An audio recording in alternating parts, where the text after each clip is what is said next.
Hope. Call 866-482-LIFE. Your call is confidential, and you'll be talking with someone who has already been where you are and found the way out. 866-482-LIFE. Time for the Hamilton Corner with today's guest host, Stacey Washington.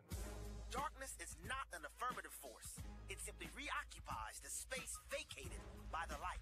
This is the Hamilton Corner on American Family Radio and Urban Family Talk. It should be uncomfortable for a believer to live as a hypocrite. Delivering people out of the bondage of mainstream media and the philosophies of this world. God has called you and me to be his ambassadors, even in this dark moment. Let's not miss our moment. And now, the Hamilton Corner. We have a very good relationship, and I don't blame these people, but I will blame them if they don't act smart and do what they have to do, because they have no choice. I'll be honest with you, they have no choice. They're either going to make the trades fair, because our farmers have been hurt. You look at our farmers, for 15 years, the graph is going just like this, down. Our farmers have been hurt. Our workers have been hurt. Our companies have moved out and moved to Mexico and other countries, including Canada. Now, we are going to fix that situation. And if it's not fixed, we're not going to deal with these countries. But the relationship that I've had is great. So you can tell that to your fake friends at CNN. The relationship that I've had with the people, the leaders of these countries has been, I would really rate it on a scale of 0 to 10, I would rate it a 10. That doesn't mean I agree with what they're doing, and they know very well that I don't. So we're negotiating very hard tariffs and barriers. As an example, the European Union is brutal to the United States. They don't take, and they understand that, they know it. When I'm telling them, they're smiling at me. You know, it's like the gig is up. It's like the gig is up. They're not trying to, there's nothing they can say. They can't believe they got away with it. Canada can't believe it got away with it. Mexico. We have a $100 billion trade deficit with Mexico, and that doesn't include all the drugs that are pouring in because we have no wall. But we are. We started building the wall, as you know. $1.6 billion, and we're going to keep that going. But a lot of these countries actually smile at me when I'm talking, and the smile is, we couldn't believe we got away with it. That's the smile. So it's going to change. It's going to change. They have no choice. If it's not going to change, we're not going to trade with them. Okay. Welcome to the Hamilton Corner. This is Stacey Washington. I'm host of Stacey on the Right on Urban Family Talk and American Family Radio also. I'm filling in for Abe today. It's a pleasure to be with you.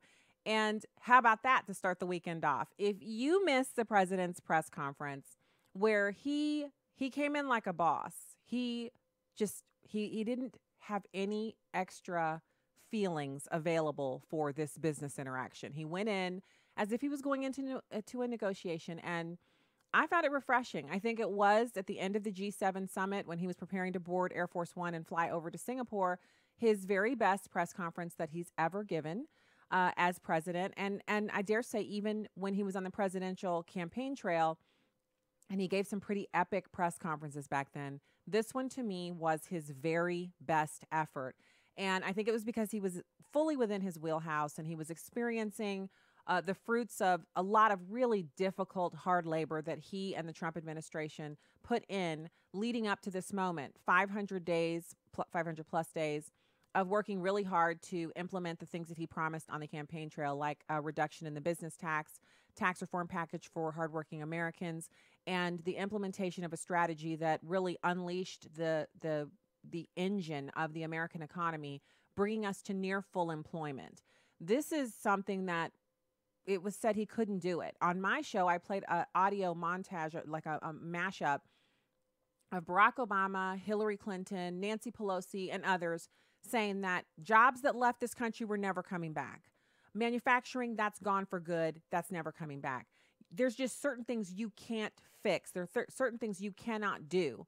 Well, Donald Trump, and I believe it's the prayers of the American people praying for something different, praying for something better, it has come to pass that you can actually create jobs. You can employ record numbers of Americans. You can have people really looking forward to not just working, but moving up the ladder and improving their lives. And so I think having those benchmarks met before he went to the G7 really empowered President Trump to be able to make some difficult decisions as far as tactics and strategy were concerned. And it wasn't accidental. It's not like he rolled out of bed and went into a Twitter fury and then decided how he was going to behave at the G7.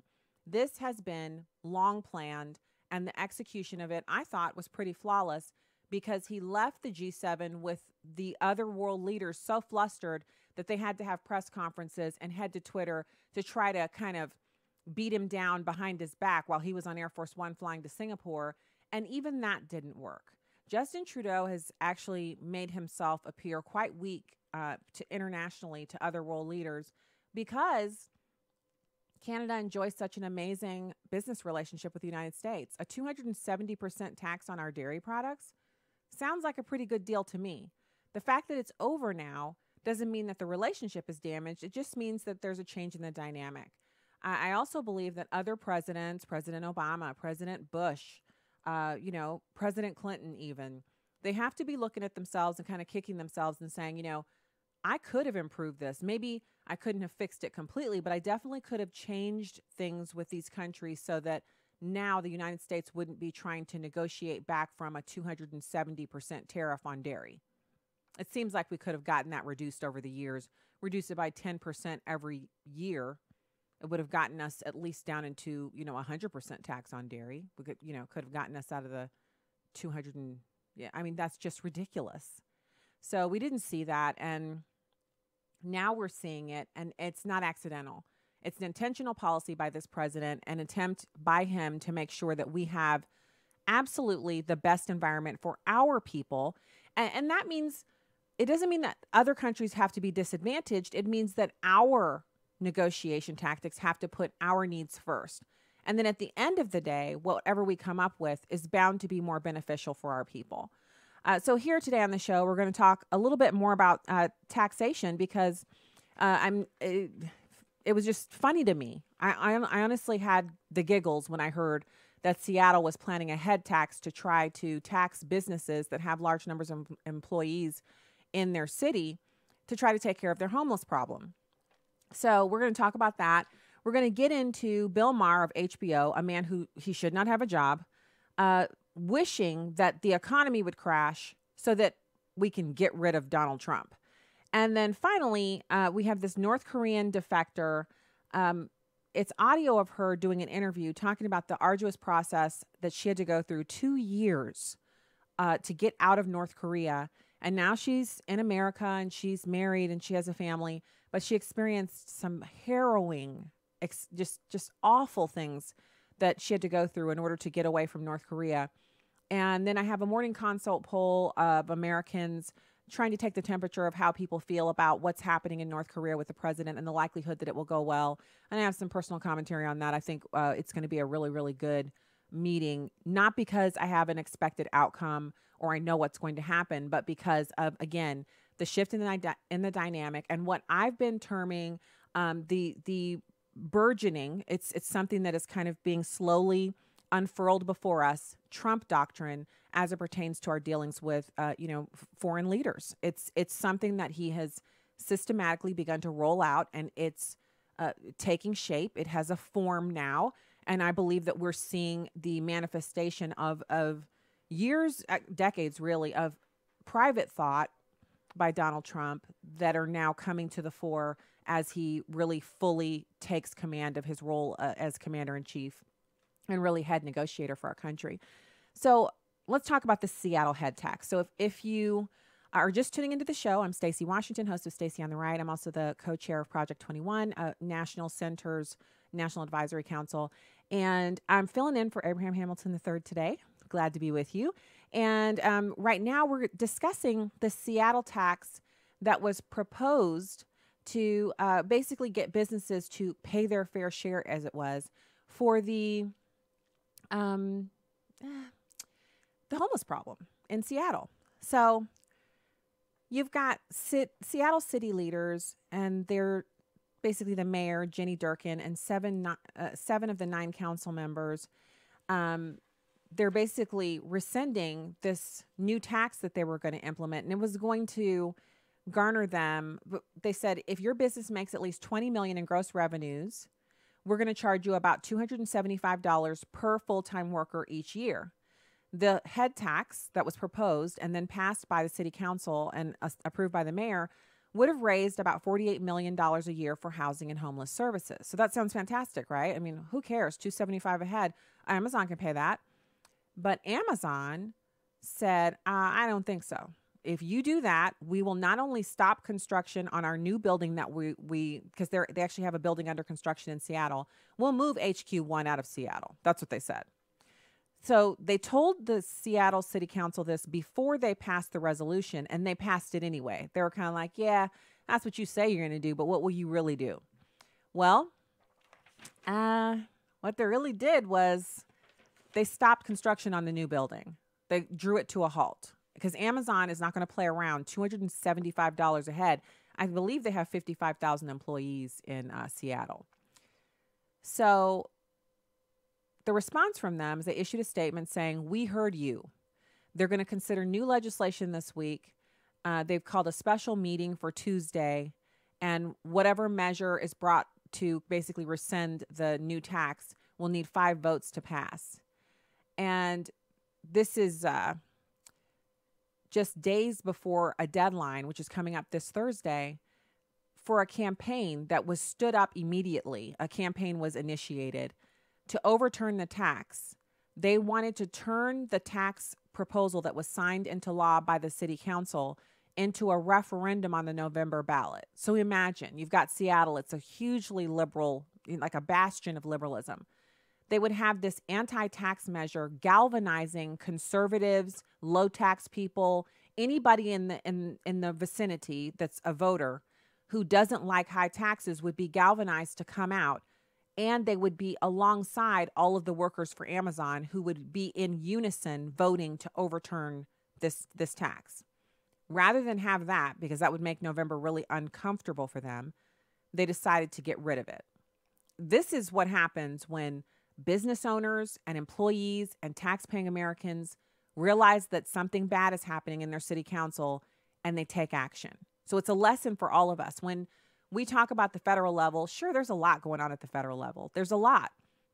And what's going on there usually ends up being, you feel kind of powerless because you vote to send people to Washington, D.C., and then they get there. And when they come back, it's like, invasion of the body snatchers. You're not sure if it's the same person you elected because that strong conservative voice is now coming back sounding a lot like, a talking head or a lobbyist, and you're not sure what happened.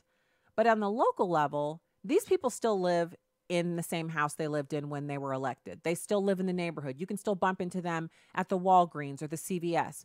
These people want to remain elected, and they understand that hugely galvanizing issues like this one can result in them being removed or, in the very minimum, having something that you enacted as a tax legislation or a law, something at the local level, overturned by a voter referendum, basically cripples you for the remainder of your term, because now everybody and their grandma is sitting around talking about how you tried to tax them and then they stopped you. It's not good.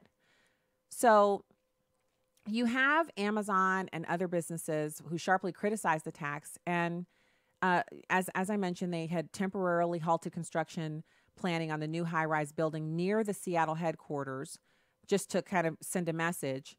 And so one of the council members, Teresa Mosqueda, she's one of 4 sponsors of the original tax proposal, said on Monday that she couldn't back repealing the tax without a replacement strategy to house and shelter our neighbors who are experiencing homelessness. We cannot wait months or until next year for another proposal or process while people are sleeping in our parks and on our streets. I agree, but the campaign to stop the tax has already raised $235,000. And if they don't figure something out before Thursday, it's going to go to a referendum. So we'll follow the story and see what happens. When we get back, we'll be talking about Bill Maher over at HBO, wishing for doom and gloom for our economy. Keep it here.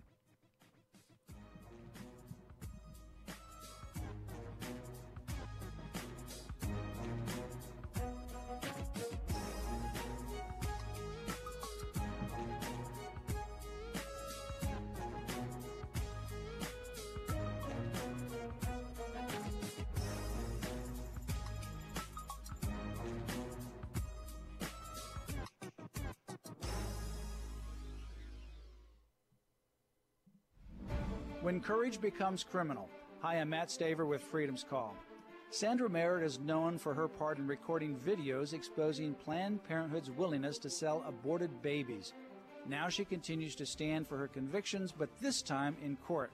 Liberty Counsel is representing her and passionately defending her freedom of speech and the freedom of the press to expose the truth. It's ridiculous, but California has twisted her courage into so-called criminal charges. Sandra didn't break any laws. She only angered some very powerful people. People with their hands in the pockets of Planned Parenthood. This situation is exactly what our Constitution is designed to protect against. People who break the law but want to punish others when they are exposed. Please pray for Sandra and for the Liberty Counsel team as we fight this battle. Women and their unborn babies are at risk. Stay informed at Liberty Counsel's website, lc.org. That's lc.org. Hi, this is Steve Tiber with 8 Days of Hope. We've been all over the country helping disaster victims who lose everything. It's truly a blessing. I really don't have the words to express. And yet they see a glimmer of hope when a volunteer shows up. Building the home, that's the second reason we're here. The number one reason is to share the gospel and give them hope. It's everything that's right in America. I mean, it really represents the best that we have to offer. That's one of the main reasons for doing it, is being able to be the hands and feet of Jesus and coming out and working with so many wonderful volunteers. I just feel like it's important in this day and age to teach a child how to serve. Please go to our website, 8daysofhope.com, and click on Get Involved, submit your email address, and the next time we go anywhere with a disaster, we'll invite you to come along as well. I love coming in the job room because you can see these pieces of paper. They aren't just a piece of paper. Right. It's a family that's hurting, and it's a gospel opportunity. You know, I just thank God, for this moment. I mean, I'll be back in my home, and I know it's going to be awesome. Come love others with 8 Days of Hope. This week on Truth for Life, we're discussing how to live in light of Jesus' second coming. Even though we don't know the exact time of his return, there are many things we do know with absolute certainty. Be sure to listen Monday through Friday to Truth for Life with Alistair Begg. Truth for Life, weekday mornings at 11:30 Central on AFR and online at afr.net. The AFA Journal covers critical contemporary issues that American families care about. Here's Ann Reed. I had this awesome opportunity to go to the border of Israel and Syria, where a medical camp is being operated by the Friendships Ministry, which is out of Lake Charles, Louisiana. So God is using that ministry to soften hearts, I would say, in a tremendous way. Sign up for a free one-year subscription to the AFA Journal at afajournal.org. Shining light into the darkness. This is the Hamilton Corner on American Family Radio and Urban Family Talk. Could I ask about the economy? Because this economy is going pretty well. We have to, what? Why is that funny? Hey, it is going well for now. For now, right. That's my, thank you. That's my question. Is like, I feel like the bottom has to fall out at some point. And by the way, I'm hoping for it because I think one way you get rid of Trump is a crashing economy. Yeah. So please bring on the recession. Yeah. Sorry if that hurts people, but it's either root for a recession or you lose your democracy. Wow. So that's Bill Maher over at HBO. And he obviously, well, he speaks like a man who's worth $100 million. I mean, that's who he is. If you're wondering, how much does he make at HBO to make these kinds of statements, to call women female anatomical parts, to, lambast the Palin family, the women of the Palin family, to say horrible things about Michelle Bachmann and other conservative women. This is a man who has earned a huge chunk of his annual $10 million a year salary by calling women names that other people get fired for. If Roseanne Barr gets fired for sending out a tweet, which I totally disagreed with, but it was a tweet. She wasn't on the job. The show was on hiatus. She got let go for that.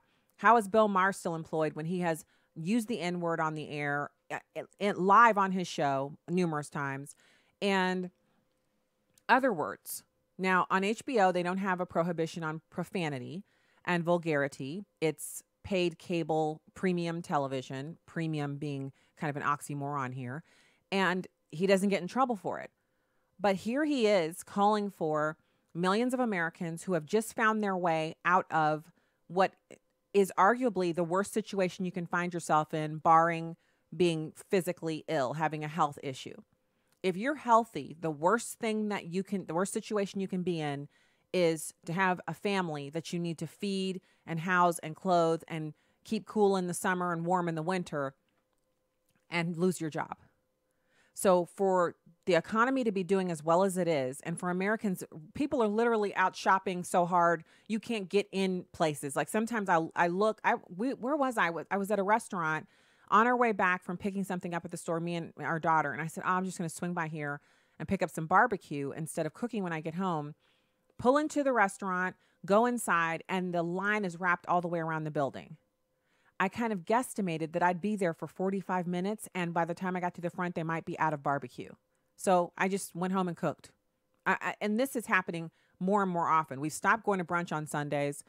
It's just crazy. People are out spending money, shopping, eating out, and I think it's fantastic. This is not me complaining, but I'm pointing out that if you're someone who's not worth $100 million and you've not been on vacation and you've not had enough money to do anything extra, and you've just gotten a bonus from your employer because of the tax reform bill, or you've been raised up to $15 an hour, a ton of companies just basically said our new minimum wage is $15 an hour. All the people who were already working there and making less than that are now automatically at $15 an hour. I mean, I can think of 3 companies that did it right off the top of my head. These companies are rewarding employees who've been toiling away and maybe wanted a raise but didn't dare ask for one because they're worried. I don't want them to, you're not grateful. I'm not saying anything. I'm just going to keep working. I'm glad I have a job.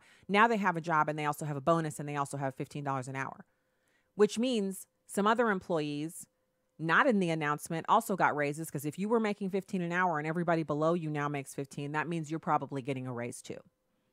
And so all of these Americans who are now, they finally have enough money to go out and maybe replace the sink in their bathroom or put some money aside for something they want, so save up for something that maybe they need, or something at their house that needs to be replaced, like an air conditioner or a furnace.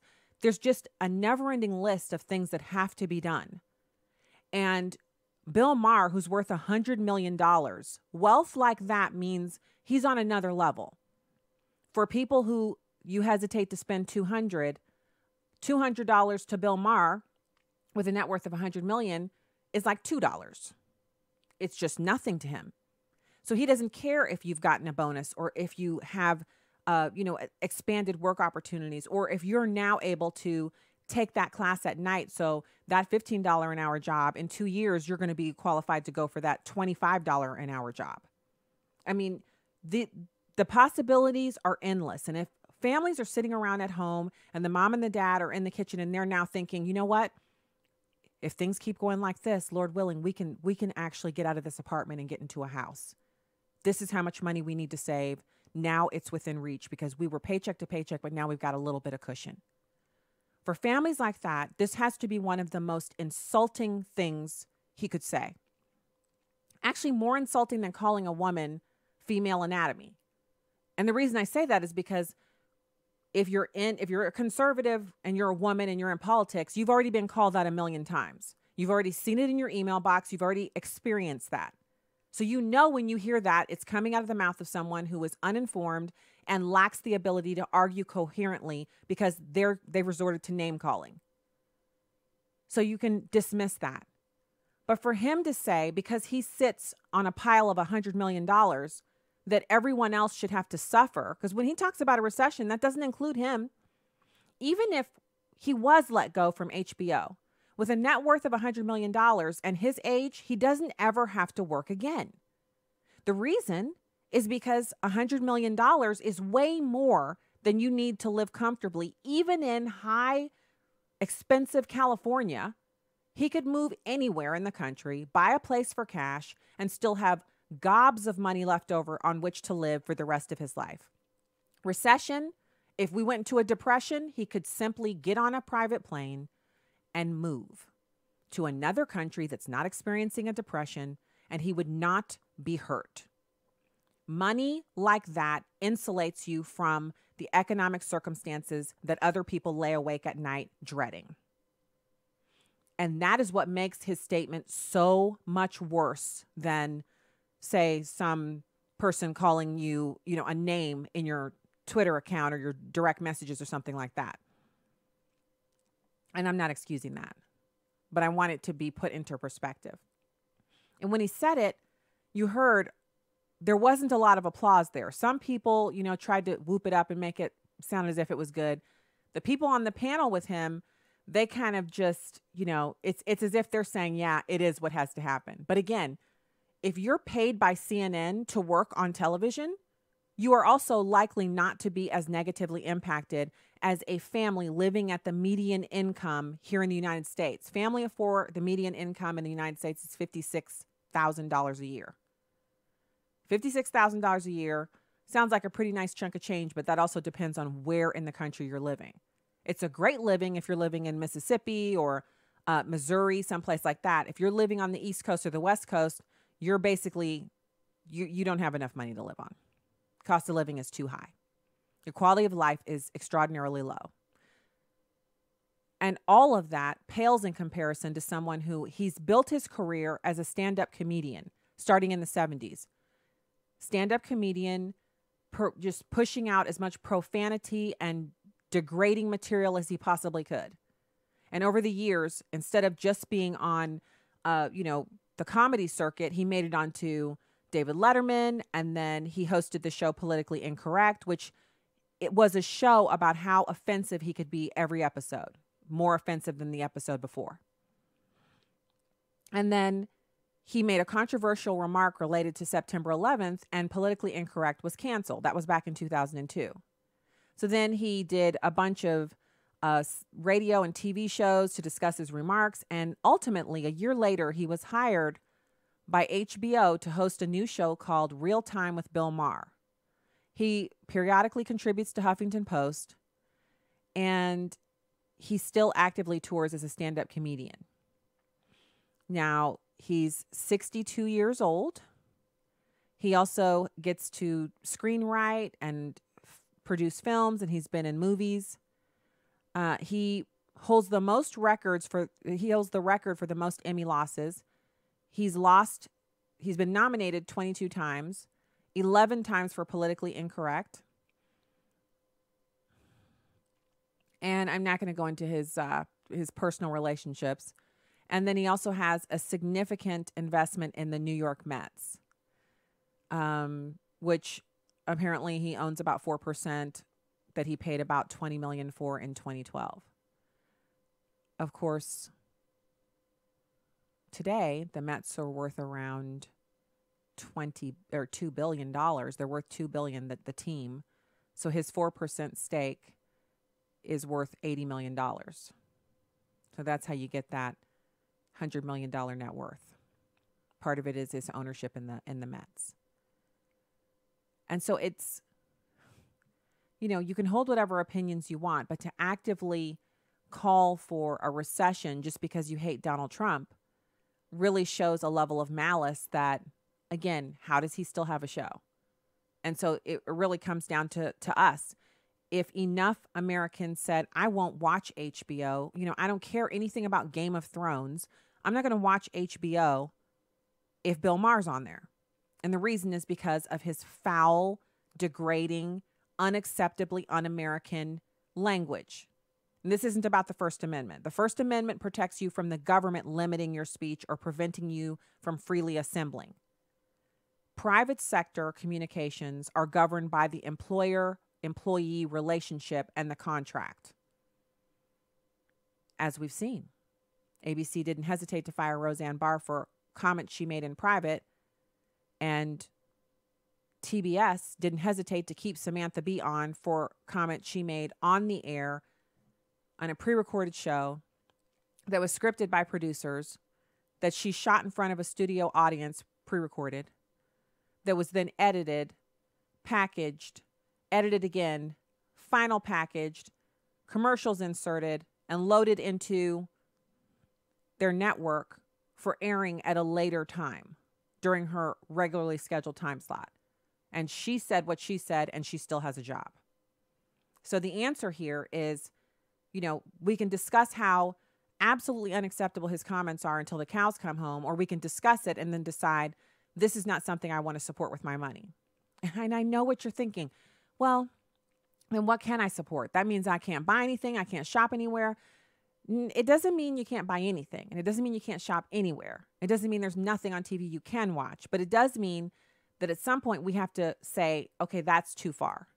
We draw the line. We make the decision. We pull the trigger. That's what our family did with Netflix. And I thought it was going to be much harder than it actually was. It seems like the more we prune back what we're paying for with the television, every time we make a cut, it's like it's harder, but then it's easier. And in the end, it's really just easier. There's less to watch. There's less quality television to watch, period, because they're making less quality television. But it means we have time to do other things. And it just means I don't have to hear that Bill Maher said this, and I'm outraged, obviously, but I also know I'm not paying for it. I am not funding Bill Maher saying this stuff.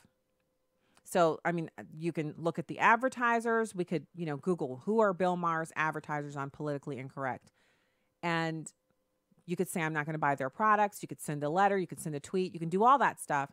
But in the end, it's HBO. The funding of HBO is what puts him on the air so he can say this stuff. And he has an avid following. Check out his Twitter feed. I mean, millions of people follow him on Twitter. They hang on his every tweet. And the ignorance that he puts out there, you would think that people would just get fed up with it and get sick of it, but they're just eating it up. So we have to be the ones to say, enough is enough. I'm not going to support this. And that's where I am. So if you want to call the show and weigh in, 888-589-8840. That's the listener call line. And so there were a number of other things going on today. There is a report, and I haven't been able to verify it elsewhere, about there being some kind of situation going on at the Department of Justice, and a bunch of police officers were there, and they were outside, and they were going in a group. And so over at Gateway Pundit, they're reporting that it was, possibly that someone swatted the DOJ. I find that kind of hard to believe. But that's a story that's developing. The other story over at the AP that I thought was just ridiculous, but it's when you take the temperature, like let's say your child's not feeling well and you take their temperature and they have a fever, then you're not surprised when they say their tummy aches or they have a headache, because one symptom, the fever, means the other symptoms may or may not be present, and it increases the likelihood that those other symptoms will be present. And that is what we see here in Nevada. This is Pahrump, Nevada. A state marketed as a place where people can indulge in all manner of sins is confronting its status as the only place in America where you can legally pay someone for sex. A coalition of religious groups and anti-sex trafficking activists has launched referendums to ban brothels in 2 of the 7 Nevada counties where they're legally operating. The effort dovetails with a campaign by the state's most famous pimp for a seat in the state legislature. That's right. You heard me right. And a man who works as a pimp is now campaigning for a seat in the Nevada state legislature. His name's Dennis Hoff. He operates a half a dozen brothels in 2 counties, and he starred in the HBO adult reality series Cat House. He's challenging incumbent Assembly member James Oscarson of Pahrump in a Republican primary on Tuesday. Hoff said Nevada is the last of the live and let live states and was built on gaming, liquor, girls, and mining. So if you legalize prostitution, you can't be surprised if people who run brothels want to be in charge of you. Can you? This is where we are. You take the temperature. If there's a fever, you know there's a problem. You're going to find other symptoms, and this is one of them. We'll be back with more Hamilton Corner right after this.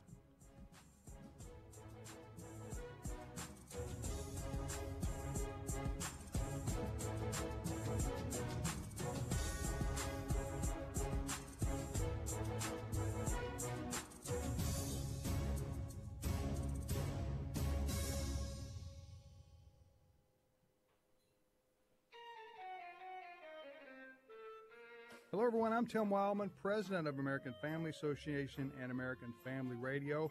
You know, we only go to the Holy Land once a year, and that's in March. Last year, we filled up several months in advance. So if you want to go in March of 2019, it's time to look at the details. You can get a brochure from us at 800-FAMILIES, 1-800-FAMILIES, option 5, and leave us your name and your telephone number, or go to twholyland.com, twholyland.com. It's going to be a wonderful time in Israel. We'll go to the Sea of Galilee, the Jordan River, the holy city of Jerusalem, Bethlehem, Masada, the Dead Sea, and on the list goes. If you'd like to go with us in March of 2019, all the information is available at twholyland.com. Order a brochure by calling 800-FAMILIES, option 5. Hi, I'm David Barton, founder of Wall Builders. And I'm Tim Barton, the president of Wall Builders. And we want to let you know about an opportunity this summer for 18 to 25-year-olds to come be a part of what we're calling the Leadership Training Program. Actually, the website is wallbuilders.com/leadership training if you want to see more information. But really what we're doing is trying to help young people combat a lot of the nonsense they're learning in academia, things that are anti-American or anti the Bible. And so we actually dig into the Bible, we dig into American history and the Constitution and education, and try to give a really good inoculation against some of the things that they're hearing in academics. Yeah, Tim, you're exactly right. This is such an excellent opportunity to have the apologetics of the things that they'll face in academia and the culture. So if you're from 18 to 25 years old and you want training in this, and by the way, you get to actually hold the handwritten documents of George Washington and John Adams and other aspects of American history, this is a great opportunity this summer. 2 weeks. Go to wallbuilders.com/leadership training. Hope to see you this summer. Hello, Americans. I'm Todd Starnes with news and commentary next. Carissa Erickson was selected to be a speaker at a graduation ceremony at Colorado Mesa University. She included in her remarks a reference to God always having a purpose in your life, and she mentioned a Bible verse, John chapter 16, verse 33. But university officials who reviewed her remarks told Carissa she could not mention Jesus or the Bible verse.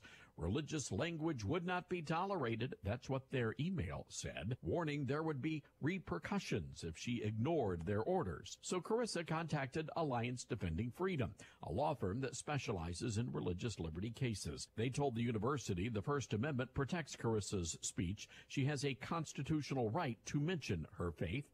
And just like that, Colorado Mesa University rescinded its religious purge. There's a lesson here, folks. If you see something unconstitutional, say something. I'm Todd Starnes. The Hamilton Corner podcast and one-minute commentaries are available at AFR.net and UrbanFamilyTalk.com. Back to the Hamilton Corner on American Family Radio and Urban Family Talk. How bad was it in North Korea when you were there? We see the stories and the pictures of hunger and deprivation. It's hard to say because, I mean, I thought like I never knew my country was isolated. People in North Korea, they don't know that they are slaves. That's why, you know, if you don't know you are slaves, how do you demand to be free? So when I was in North Korea, for me, just seeing dead bodies, if you get up in the morning, in the train stations, they're like corpse, dead bodies, and they put them all together in the carriage and they move it around. Who are these dead bodies? They're just normal people. My uncle died, my grandma died, and so many people too. In the 90s, 2 to 3 million people died from this starvation, but not the people in Pyongyang, the elite people. Kim Jong-il was fat, he was very, very fat, but the people in the northern side.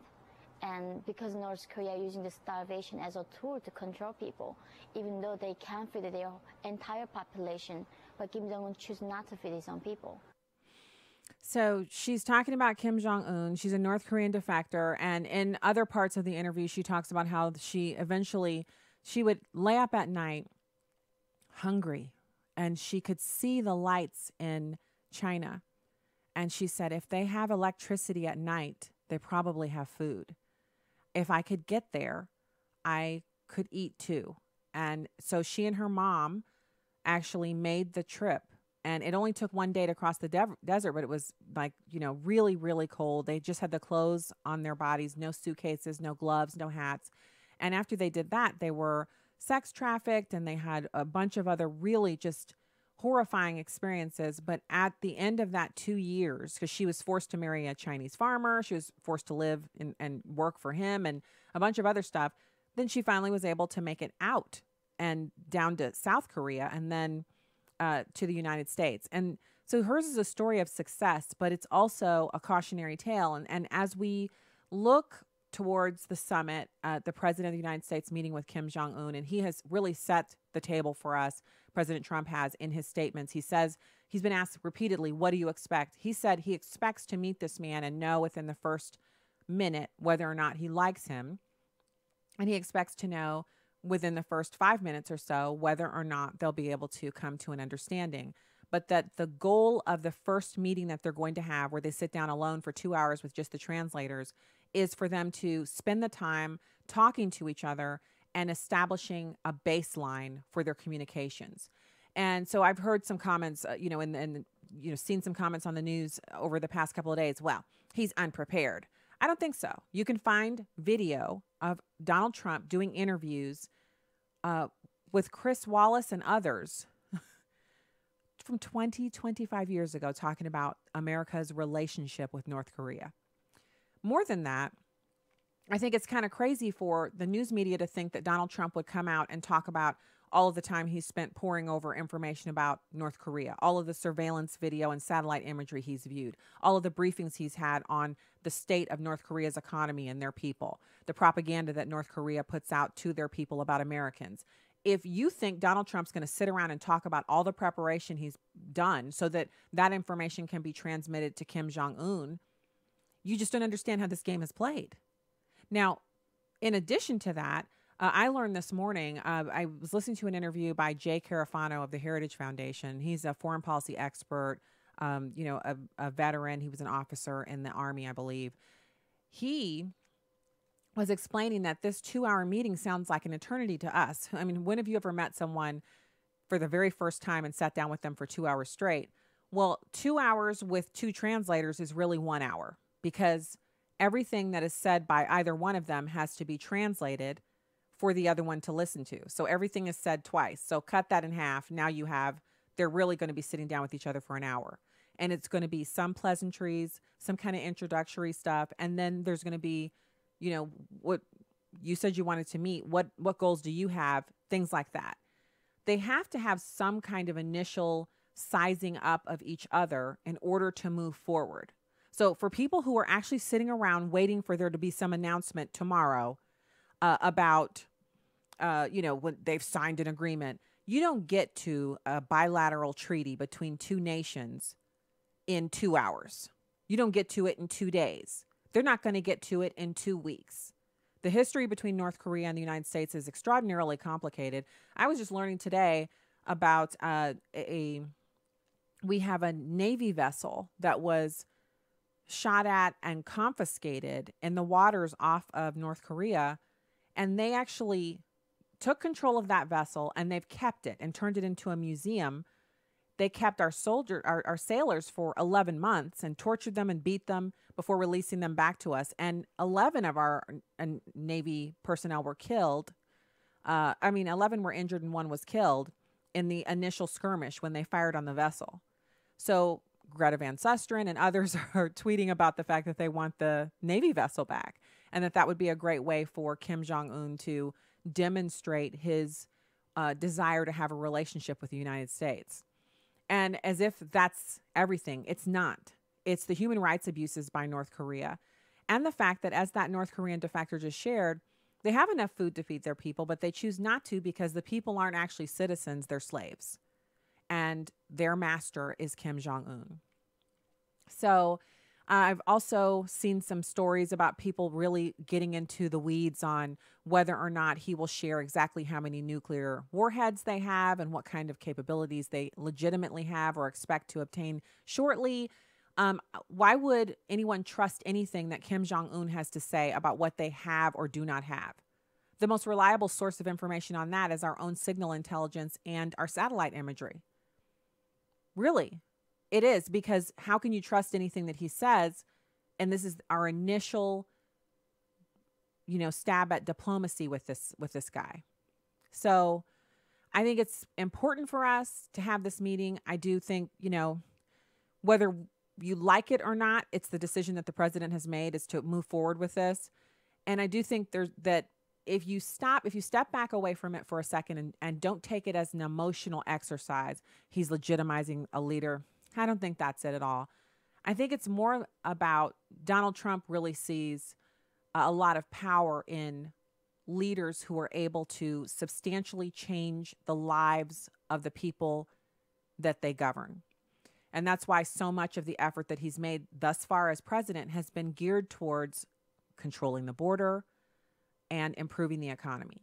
Because people who are working and have jobs and money to spend are much less likely to be unhappy than people who maybe you have something else that you want, like full gender equality and every Tuesday is gender-free day and all that stuff, but you don't have a job and you're starving, or your kids don't have, you don't have enough food to feed your kids.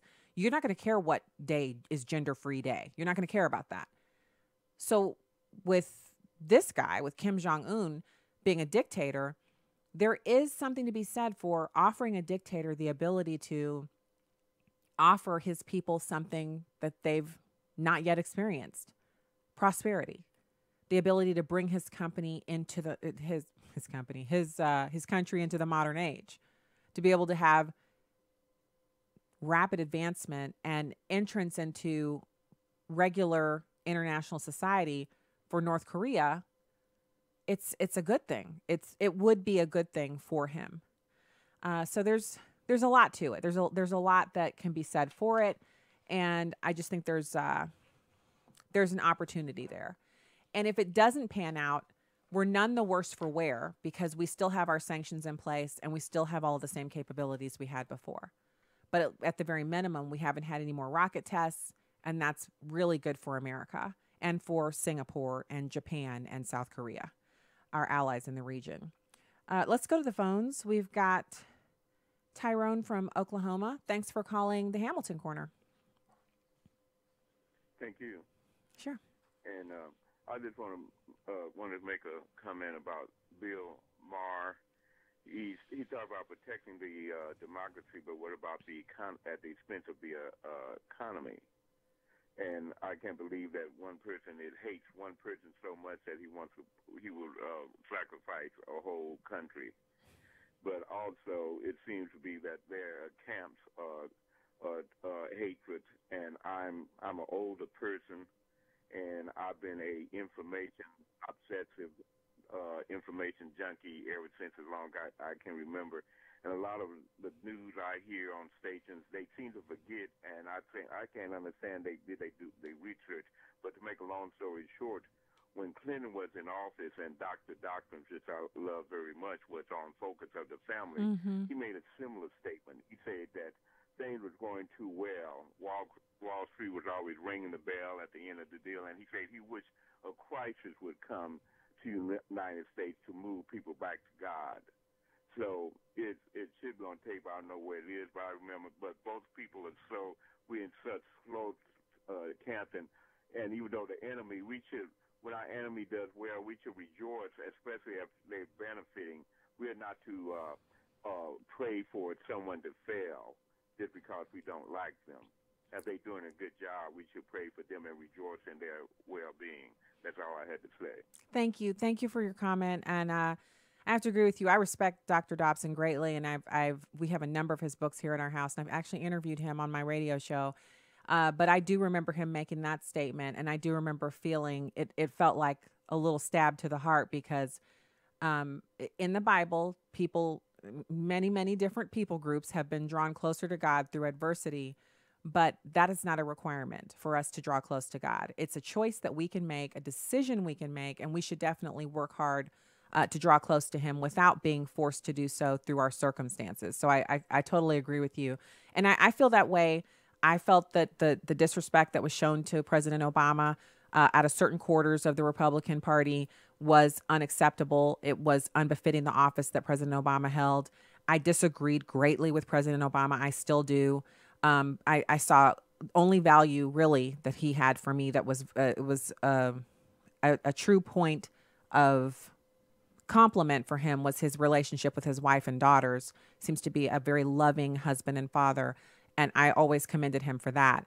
But the policies I disagreed with, but I did not agree with the disrespect. And so, you know, I agree with you. I think that's we can't. Basically, we're saying we can only appreciate what we have if we're in adversity. And Bill Maher thinks we can only protect our democracy if people don't have jobs. That's crazy. We can do more than one thing at a time. So we have this morning consult poll, and we have just a couple of minutes left. We might be able to take one more call, but I want to give you guys this info. Morning Consult and Politico got together and did a poll. They say voters are split on whether the summit will improve U.S. relations with North Korea. The survey was conducted June 7th through 10th among 1,994 registered voters, asking Americans their opinions about U.S. and North Korea relations. The key highlights is that most Americans don't think the summit will lead to North Korea getting rid of their nukes. 2/3 of voters said North Korea is not going to denuclearize. Voters were split on whether U.S.-North Korea relations would improve. 41% said that it would improve. 18% had no opinion whatsoever. 40% of voters said it was likely that the summit would result in improved relations. 49% of the voters said they were confident in Trump's ability to handle the threats posed by North Korea. 44% of the voters said they were not confident. The full results are available at morningconsult.com, and the methodology was, as I shared, 1,994 registered voters out of a national sample. The interviews were conducted online, and so pretty typical, nice size sample group, and that's pretty like. I'm not going to take a Chicken Little response to this. The sky is not falling. It is not going to be a horrible, horrible development for the president to sit down and meet with Kim Jong-un, nor is it going to solve every problem we've ever had. It is simply a step that the president is taking in the hopes of improving the relationship with this dictator. And notice I said with the dictator, because if you think of Kim Jong-un as a traditional leader, like, you know, a leader of Europe or some other nation that we have really close ties with, then you're going to misapply some of the rules of the engagement, because the rules of engagement with an ally are completely different than a first-time face-to-face meeting on a third-party location between our president and Kim Jong-un. But I have heard, and I think it was a deliberate, putting out of information by the president, that he would invite Kim Jong-un to the United States. I think for a dictator in a country like his, he has been abroad before. It's not like Kim Jong-un's never left his country, but he's never been to the United States. And so when you read history books about the way the Russian government, communist Russia, would propagandize about Germany and Europe and the United States, they would say things like, yeah, you've heard that their shelves are full of goods, but that's not true. You've heard stories about the prosperity and how, the children are all fat and the women are all beautiful. That's not true. Well, there's one thing to put the propaganda out there and to kind of think, yeah, it's propaganda, but I have to do this for the good of my people. I want to rule over them. It's another thing to walk and really live in the truth of that by visiting one of the countries that you've been telling all the lies about. So, yeah, that's the Hamilton Corner. I'm back with you tomorrow evening as well. It'll be my pleasure to be with you then. And have a great night. God bless. And thanks for being here.